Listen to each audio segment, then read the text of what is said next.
मनीष, आपकी सरकार पे अखिलेश यादव आरोप लगा रहे हैं। एक सेकंड अमीन साहब, और सीधे मुख्यमंत्री पे लगा रहे हैं कि वहां के अधिकारियों से मुख्यमंत्री ऑफिस से फोन जा रहा है, काउंटिंग स्लो करो, और एग्जिट पोल के जरिए आपने ऐसा माहौल बना दिया है, उसकी आड़ में आप गड़बड़ी करवा रहे हैं। मनीष माना जी, मुझे इसी बात का केवल जवाब देना है।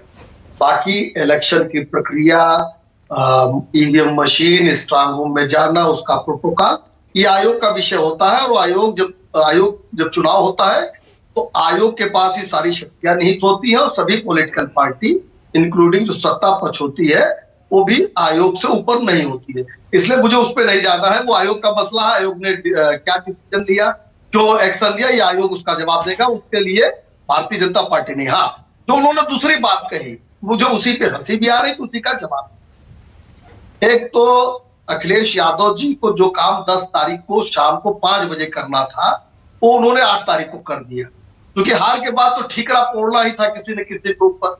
जब से ये राष्ट्रीय अध्यक्ष हुए हैं, 14, 17, 19, कोऑपरेटिव का चुनाव, नगर निगम के चुनाव, पंचायत के चुनाव, हार ही मिल रही है।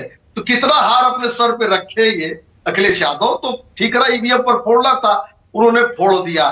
और ये कहना कि फोन जा रहा है और ये लोगों को मना किया जा रहा है, ये निहायत ही बचकानी बातें हैं। इसलिए कि बचकानी मैं कह रहा हूं, मैं इस मामले में मैं अपने को ठीक रखता हूं कि किसी के ऊपर हास्यास्पद बातें किसी पॉलिटिकल आदमी के ऊपर नहीं करना। बचकानी इसलिए कि एक राज्य के 5 साल मुख्यमंत्री रहे हैं, 2012 से 17 के बीच उनके समय में 2 चुनाव हुए। मनीष, लेकिन ये जो घटनाएं हो रही हैं, जिनके वीडियो सामने आ रहे हैं, there is no smoke without fire. अगर वो बिना किसी वीडियो के सबूत के आरोप लगा रहे होते, हम खुद पूछ रहे होते क्यों आरोप लगा रहे हैं। लेकिन जो वीडियो सामने आ रहे हैं, आप देखिए, सुनिए, आप बड़ी आसानी से इससे बच नहीं सकते, क्योंकि आप कल से आपके नेता लगातार ये कह रहे हैं कि देखिए हारने लगे हैं, बौखला रहे हैं, इसीलिए इस तरह के आरोप लगा रहे हैं। आपको इस पर बोलना चाहिए, आपको ये कहना चाहिए। आप इस लोकतंत्र में, इस चुनावी प्रक्रिया में एक बहुत अहम खिलाड़ी हैं, प्लेयर हैं आपको कहना चाहिए, अगर प्रोटोकॉल में त्रुटि हुई है, जैसे आशुतोष कह रहे हैं, कड़ी कार्रवाई होनी चाहिए और पूरी जांच होनी चाहिए। और आप कहिए कि हम समाजवादी पार्टी की मांग से सहमत हैं, पूरी चुनावी मतगणना की वेबकास्टिंग होनी चाहिए। क्या दिक्कत है इसमें? नहीं, देखिए, मैंने इसीलिए कहा कि ये सारा विषय चुनाव आयोग का है। चुनाव आयोग को जहां लगा है उसने कार्रवाई की है, और अगर उस कार्रवाई से लोग नहीं संतुष्ट है तो इसके बाद न्यायालय का दरवाजा खुला रहेगा। लोग जा सकते हैं, चाहे वो बीजेपी हो, एसपी हो, बीएसपी हो, कोई भी हो, अगर उसको लगेगा तो जाएगा।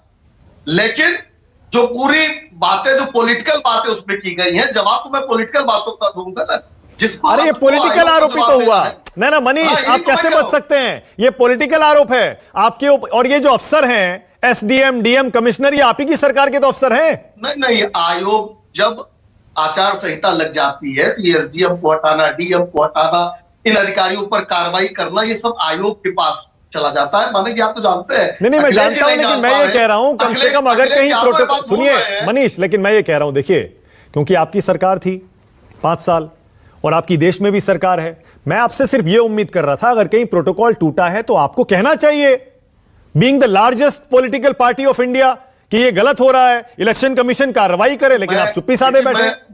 मैं मनसा जान रहा हूं अखिलेश यादव, कैसे कह देंगे, चूंकि मुझे ये पता है प्रोटोकॉल कि सारी ईवीएम अगर स्ट्रांग रूम में जिसमें वोट पड़ा है, वो स्ट्रांग रूम में उस पर कहीं छेड़छाड़ नहीं हुई है, उस पर कोई ऐसी परिस्थिति नहीं हुई है।